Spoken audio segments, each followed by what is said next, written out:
Hello Orphicans, I am Devanshu Sharma, your mathematics mentor.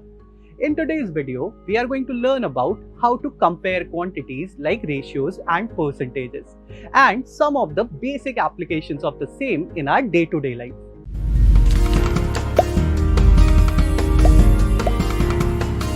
In our daily life, we come across situations where we need to compare two quantities in terms of their measurement or magnitude. These comparisons can be done with the help of two methods. Let's try to understand it with the help of an example.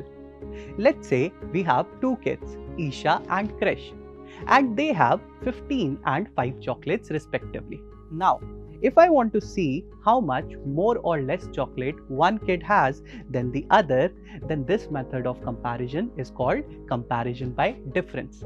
In this particular case, we can say that Isha has 15 minus 5, that is equal to 10 chocolates more than Krish.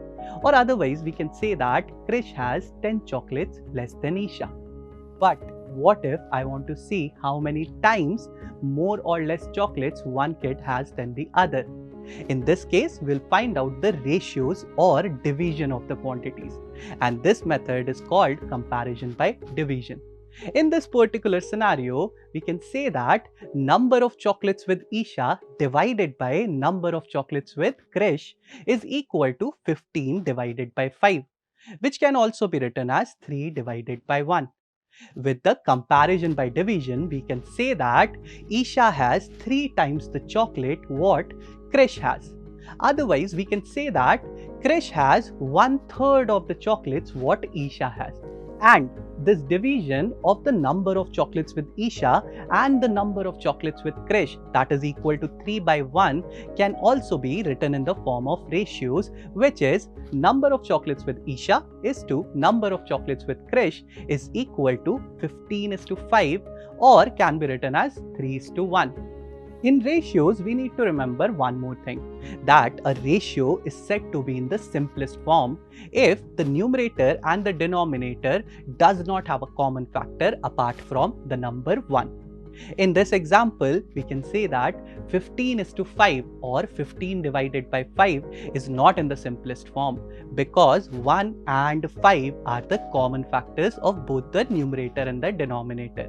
And we can also say that 3:1 or 3 divided by 1 is in the simplest form because there is only one common factor, that is 1. We can also compare different ratios in order to find out which one is greater or which one is lesser. For this comparison, first of all, we have to convert these ratios into fractions. Let's take an example. There is a number 2 by 3 and 5 by 9. Now, we can see that both have a different denominator, 3 and 9. First of all, we need to make the denominators same. So we'll multiply the first ratio by 3 in the numerator as well as the denominator. And this ratio will become 6 by 9. Now, since the denominators are same, we can directly compare the numerators. In this case, 6 is greater than 5. So we can say that 6 by 9 is greater than 5 by 9. Or 2 by 3 is greater than 5 by 9. In this example, we have converted 2 by 3 to 6 by 9 by multiplying the numerator and the denominator with the same number, that is 3. Such ratios are called equivalent ratios.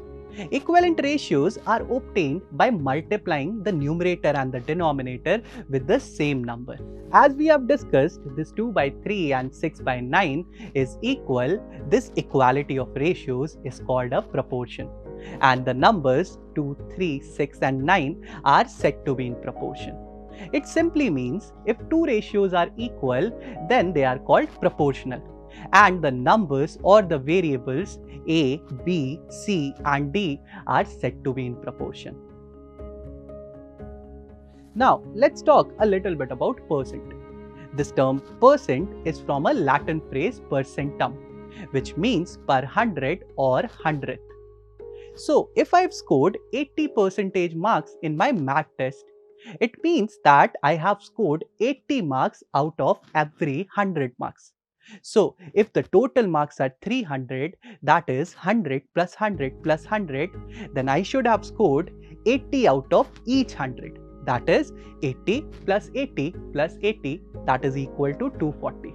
So in the terms of percentage, 80 out of 100 is equal to 240 out of 300. Now let's compare the performance of Isha and Krish in their school test. Isha has scored 300 marks out of 400 and Krish has scored 400 marks out of 600. Here we can clearly see that Krish has scored more marks than Isha. So can we say that Krish ka performance is better than Isha ka performance? It's a big no.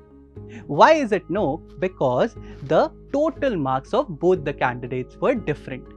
In this case, we need to calculate the percentage marks scored by them. And we have a formula for that. A divided by B whole multiplied by 100 will give me the percentage marks scored by each of the candidate, where A is the marks scored and B is the total marks or the maximum marks. So the percentage marks scored by Isha would be equal to 300 divided by 400 whole multiplied by 100. That is equal to 75%. And the marks scored by Krish is equal to 400 divided by 600 whole multiplied by 100. That is equal to 66.66%. Now we can clearly see that Isha has performed better than Krish in the school test. Now let's understand how to convert percentages into fractions and fractions into percentages. So if I want to convert percentage to fraction, I need to divide the percentage by 100. Now we know that Isha secured 75% in her math test. So if I want to convert it into percentage, I need to divide the 75 by 100. If we divide 75 by 100, we get a value of 3 divided by 4. So we can say that Isha scored 3 by 4th of the total marks or the maximum marks. Similarly, we can convert fractions into percentages by multiplying 100 to the fraction. So if I want to convert this 3 by 4 back into percentage, I'll multiply this 3 by 4 into 100 and we get a value of 75%, which is the percentage scored by Isha in her school test. So that's all for today's video, and we'll continue our discussion on ratios and percentages along with their applications in our day-to-day life in our live class. Till then, stay safe and keep learning. Bye-bye.